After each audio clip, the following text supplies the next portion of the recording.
요즘 들어서 그 코비드 19 팬데믹이 이제 지났다 해서 마스크도 많이 벗고 그러고 있는데도 불구하고요. 아직도 바이러스가 계속 변이로 우리 주위에 남아있기 때문에 어, 좀 더 예방을 해야 되고 그리고 주의를 갖고 여러분들이 조심을 해야 될 것 같아서요. 보건국에서 이러한 프로그램을 계속 마련하고 있습니다. 그래서 오늘은 손영상 닥터를 모시고 좀 더 자세하게 지금 진행되는 코비드-19 우리가 여기서 어떤 교훈을 받을 수 있는지 알아보도록 하겠습니다. 안녕하세요. 네, 안녕하십니까. 네, 여러 가지로 많이 바쁘신데도 우리 시청자 여러분들을 위해서 이렇게 인터뷰에 응해 주셔서 대단히 감사합니다. 네, 아, 반갑습니다. 네. 요즘 이렇게 그 독감도 굉장히 많이 있고요. 그리고 또 주위 분들 이렇게 얘기해 보면은 잘 안 나타나셔서 웬일인가 전화해 보면은 코비드에 걸렸다고 하시는 그런 분들이 아직 있거든요. 그래서 이렇게 벌써 3년이나 됐는데도 우리가 그동안에 많은 예방을 배워왔고 주의를 해왔는데도 계속 이 변이 바이러스에 우리가 고생을 하고 있는 것 같거든요. 지난 3년 동안 이 팬데믹으로 인해서 우리가 여러 가지 얻은 교훈이 있을 것 같은데요. 어떤 교훈들이 있을까요? 네, 사실 지난 3년 동안의 고통과 불편을 통해서 우리가 무엇을 배웠는지, 네, 그리고 앞으로 어떤 것을 우리가 생각을 해야 될까 하는 데 대해서 제가 오늘 말씀드리도록 하겠는데요. 네, 아, 아시다시피 지금 지난 3년 동안 우리 의학 또는 과학이 확인했던 것은 크게 두 가지로 저는 볼 수 있다고 봅니다. 네, 그중에 하나가 이제 아시다시피 바이러스는 계속 지속적으로 변이해 왔는데, 예, 어, 여러분들이 아시다시피 주변에서 처음에는 굉장히 심하게 알았었잖아요. 그렇죠. 그렇지만 최근에 와서는 그렇게 심하진 않습니다, 증상이. 음, 그 이유는 예전부터 우리가 알고 있는 그 유전학에서 모든 유전자는 변이를 되면 그 특성을 잃게 돼 있거든요. 바이러스도 마찬가지입니다. 그래서 네, 바이러스도 특히 코로나 바이러스도 자꾸 변이를 쉽게 하는 바이러스 중에 하나인데 그렇게 되면서 그 바이러스의 독성이 굉장히 감소된 것이죠. 네, 그렇지만 지금 말씀하셨다시피 날씨가 추워지면서 갑자기 그동안 주춤했던 그 감기라든지 아니면 네, 바이러스들이 다시 기승을 부리면서 네, 기존에 우리가 경험했던 그 코로나 바이러스까지 함께 이렇게 믹스되면서 네, 이 많은 분들이 그 불안해하고 또 좀 걱정하는 부분이 있는 건 사실입니다. 네, 네, 그 다음에 이제 두 번째로 지난 팬데믹 동안에 얻은 교훈은 백신에 관한 얘기가 되겠습니다. 아시다시피 뭐 이 인류 역사상 처음으로 만든 백신이었고 이 백신에 대해서 많은 그 우려도 있었고 여러 가지 디베이트가 있어 왔죠. 네, 그래서 이 백신과 관련된 얘기를 제가 잠깐 하려고 합니다. 음, 이 논문은 사실 그 최근에 올해 1월 달에 발표됐던 마크 스키드모어라고 하는 그 미시간 대학의 교수가 네, 설문조사를 통해서 이제 통계를 낸 것이죠. 근데 아시다시피 백신을 맞고 사망한 사람의 수가 30만 명에 육박했다라는 와, 것을 발표한 것이죠. 음, 근데 이게 안타깝게도 윤리위원회에서 네, 당신이 어떤 그렇게 확인되지 않은 사실을 가지고 논문을 썼느냐 해가지고 삭제됐었습니다. 아, 근데 여러 가지 이 조사를 통해서 조금 그 뭐랄까 표현을 좀 이제 완고하게 하는 조건으로 다시 네, 논문이 10월 달에 다른 논문에 이제 학술지에 발표된 것이거든요. 발표됐군요. 네, 사실 이 논문을 둘 다 읽어보면은 대동소이하게 백신으로 인해서 사망한 사람들이 30만 명에 가까워졌다는 것은 변함이 없습니다. 네, 그렇죠. 예, 또 하나는 이제 이거는 그 란셋지라고 유명한 그 의학 논문의 자매 학술지에 실린 건데요. 이제 뉴욕 대학에서 발표한 것입니다. 이제 처음에 이 백신이 만들어졌을 때 산모에게 과연 안정성이 있겠는가라는 것이 네, 큰 문제였었는데, 알려진 것과 달리 이 학자들이 조사를 해보니까 젖을 먹이는 산모들이 백신을 맞으면 네, 그 중에 있는 mRNA 그 파티클이 네, 그 모유를 통해서 나온다는 것이에요. 어머, 그래서 이게 비록 극소량이지만 네, 아기에게 그 예, 신생아에게 면역이 아직 완성되지 않은 이 신생아들에게 앞으로 어떤 효과를 줄 것인지 이건 굉장히 그 큰 이슈가 될 수 있거든요. 그렇죠. 예, 그래서 이 문제가 아직도 남아 있고요. 그래서 이런 여러 가지 이제 백신의 부작용과 심지어는 백신을 맞고 사망하는 사람까지 생기고 하는 와중에 최근에 또 새로운 백신들을 계속 업데이트하고 있는데 아시다시피 그 백신 접종률이 굉장히 떨어지고 있습니다. 그래서 네, 이제 과학자들은 백신을 꼭 주사를 하지 않더라도 집단 면역을 어떻게 초래할 수 있을 것인가를 네, 연구해 오고 있는데 네, 이 논문은 이제 예일 대학에서 네, 동물 실험을 해가지고 성공했던 것입니다. 뭐냐면 그 mRNA를 굉장히 작은 입자로 만든 소위 말해서 나노 파티클이라고 하는 네, 네, 굉장히 작은 입자로 만들어서 공기 중에 살포해 버리는 거예요. 대중들이 많이 네, 있는데. 그러면 이제 그게 사람들이 공기를 통해서 흡입하면 네, 이 파티클이 폐로 들어가 가지고 폐에서 혈액으로 함유가 됩니다. 사실 동물에서 이게 확립이 됐거든요. 네, 그래서 이제 앞으로는 누가 나는 뭐 백신 안 맞겠다. 뭐 이런 거 상관없이 이 공기를 통해서, 네, 공기를 통해서 집단적으로 어떤 한 네, 사회에 그냥 급속하게 어떤 이 집단 면역을 만들어내는 할 수 있게, 그런 이제 예 중에 하나가 되겠어요. 네. 이제 아마 이런 방법이 앞으로 빠른 그 시일에 실현될 수 있을 것이라고 보는 것입니다. 예전에 우리 어렸을 때 차가 어떤 그 하얀 약을 뿌리고 아, 다녔었잖아요. 그 예, 동네, 네, 그 동네 면역을 예, 예, 시킨다고. 네. 예, 맞습니다. 그런 것처럼 이 공기를 통해서 우리가 다 이제 면역이 될 수 있도록 한다는 것도 참 좋은 것 같으네요. 네. 그러면 어느 한 사람이 백신을 맞고 죽었다 하는 거는 없을 거예요. 그렇죠? 그래서 그것도 아직은 잘 모르죠. 네. 예. 그런 사실 공기로 해도 그거에 예민 반응을 하는 사람은 또 그런 상태가 나올 수가 있나요? 저는 충분히 가능하다고 보는 게 네. 어차피 백신의 목적은 면역을 추출해내는 것이거든요. 네. 근데 그 얘기는 몸에서 면역 반응을 만들어내는 것 때문에 네. 어떤 과민 반응이라든지 과민 반응으로 인한 그 염증 반응으로 인해서 네. 백신에 가장 많은 뭐 합병증으로 예를 들면 심장 근육에 네. 염증이 오는 마이오카르다이티스라든지 뭐 대뇌에도 이제 염증이 올 수 있다고 그러고 그래서 음, 이런 것 때문에 결국은 이제 사람들이 이 사망할 수가 있는 것이기 때문에 네. 아마 결과는 대동소이하지 않을까 음. 싶습니다. 그 팬데믹 시작부터요, 그 네. 마스크가 사용하는 게 굉장히 중요하다. 또 어떤 실내에서 마스크를 쓴 사람은 걸리지를 않았는데 마스크 안 쓰고 있어서 걸리기가 쉬웠다. 이런 얘기들을 많이 하는데 또 반대편에서는 마스크를 쓰는 것이 폐에 굉장히 안 좋다. 이런 의견들도 많이 있어서 한동안 좀 복잡했었거든요. 근데 지금은 이제 팬데믹이 지났는데도 불구하고 어, 마스크를 안 쓰던 사람들도 계속 마스크를 계속 쓰고 있어요. 그럼 네. 마스크를 어떻게 사용해야지 똑똑하게 사용하는 건지 또 뭐 해부나 생략적인 관점에서 설명을 네. 부탁드립니다.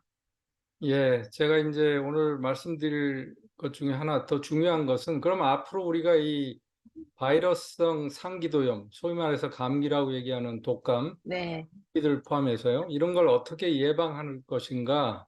네, 그래서 지금 말씀하신 마스크와 더불어서 개인 청결, 그렇죠? 네, 손을 씻는 문제, 네, 마스크 문제, 네, 그다음에 이제 면역을 어떻게 강화할 것인가, 이 예, 세 가지를 가지고 이제 제가 말씀을 좀 드려보겠습니다. 네, 아시다시피 우리가 손을 씻는 것은 바이러스가 꼭 피부로 들어오기 때문에 그런 건 아니죠. 왜냐하면 여기 그 논문에서 얘기했듯이 사람마다 1시간당 자기 얼굴을 23번 정도 만진다고 그러거든요. 네, 자기도 모르게. 그러니까 우리가 어디 공공장소에서 이 물건이나 어떤 시설물을 통해서 손에 온 바이러스를 우리 얼굴로 옮기는 거거든요. 그래서 이제 그렇죠. 결국 눈이라든지 코라든지 네, 입에서 바이러스가 들어가는 것인데, 그래서 손은 하나의 굉장히 중요한 매개체입니다. 그래서 네, 우리가 손을 씻는 것은 그런 의미에서 중요한 것이죠. 그래서 앞으로 어찌되었든 개인적으로 손을 자주 씻는 것은 네, 이런 상기도 감염을 예방하는 게 굉장히 중요한 역할을 할 네, 것입니다. 그다음에 이제 이 마스크에 관해서 말씀하시피 처음부터 논란이 많았죠. 네, 그렇지만 팬데믹을 통해서 보통의 마스크를 할지라도 뭐 꼭 N95가 아니더라도요, 바이러스 확산을 획기적으로 방지했다는 것이 확인되었습니다. 네, 뭐 보통 사람들이 뭐 바이러스 연구소나 실험실에서 일하는 게 아니기 때문에 우리가 접촉하는 바이러스는 주로 이제 여기 그림에서 보다시피 분말을 통해서 네, 어떤 그 매개체, 말하자면 뭐 침이라든지 어떤 분비물에 섞여서 공중에 떠다니거든요. 그래서 이런 매개체를 막아내는 게 그 마스크의 네, 역할이지, 네. 마스크가 꼭 바이러스 자체를 막아낸다라는 것은 아, 좀 너무 이론적인 거고요. 그러니까는 그래서 이제 마스크가 비말이 퍼지는 걸 막는다 이거죠. 그렇죠. 네, 그래서 소위 말해서 그 균, 바이러스를 옮겨주는 캐리어, 네, 매개체 자체를 막아주는 거기 때문에 그 네, 매개체는 바이러스보다 훨씬 크죠. 네, 그래서 보통 우리가 사용하는 마스크라 할지라도 충분히 그 역할을 해냈던 것입니다. 네, 근데 이제 그것보다 더 중요한 개념이 있어요. 우리가 마스크를 사용하는 소위 말해서 진정한 의미가 무엇일까?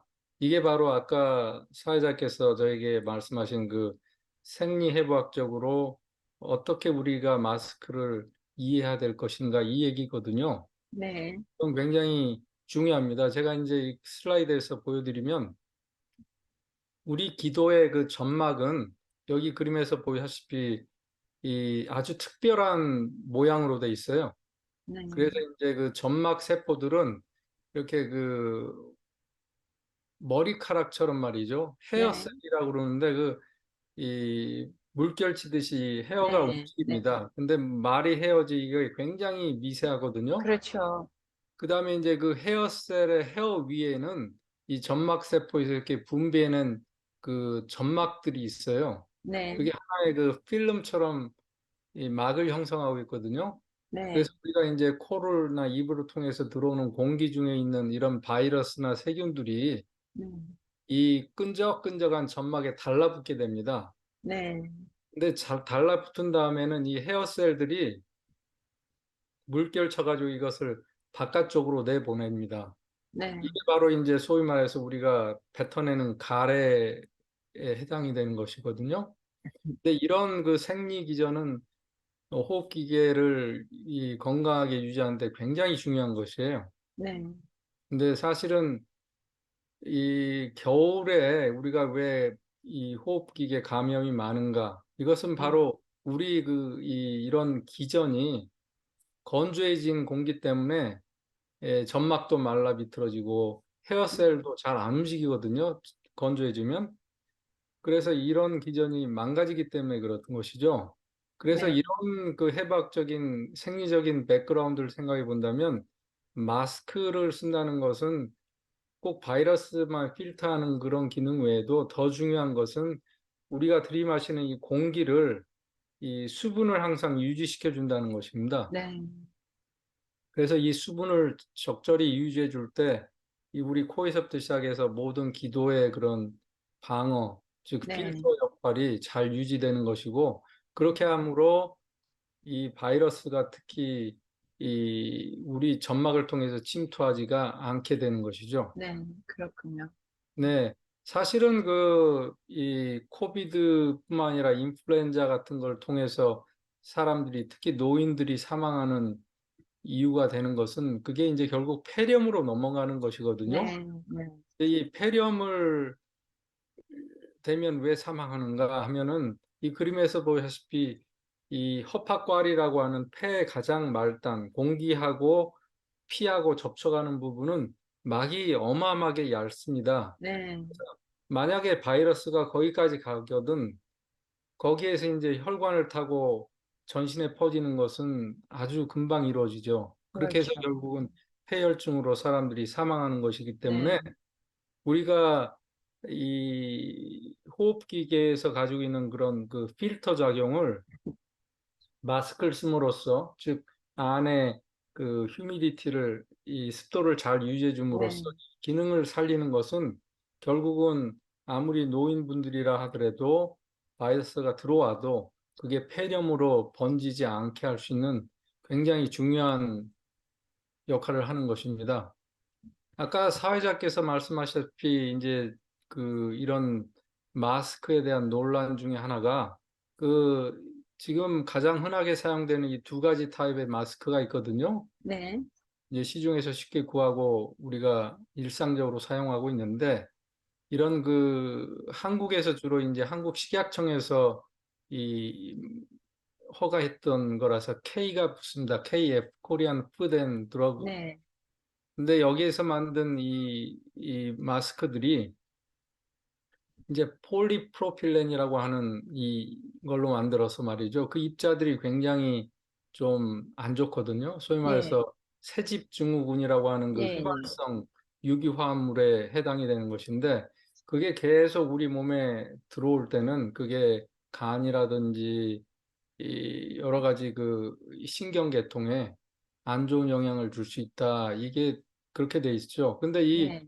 이 전북대학에서 이게 발표한 논문인데, 거기에서 보면은 이쪽에 있는 마스크들은 다 천으로 만든 마스크들입니다. 네, 그래서 이 천으로 만들었을 때는 이런 유기 화합물들이 극소로 적어지기 때문에 네, 사실 천 마스크가 더 좋은 것으로 돼 있고요. 네, 그럼 아까 설명드린 대로 그런 습도를 유지하는 측면에서도 천으로 된 마스크가 굉장히 효과적이죠. 음, 그래서 사실 저는 이 팬데믹 있기 훨씬 전부터 네, 겨울이 되면 항상 천으로 된 페이스 커버링을 하고 자거든요. 네, 근데 잠을 잘 때 그걸 쓰는 이유는 제 점막이 항상 건조하지 않게 촉촉하게, 네, 유지해가지고, 그렇죠.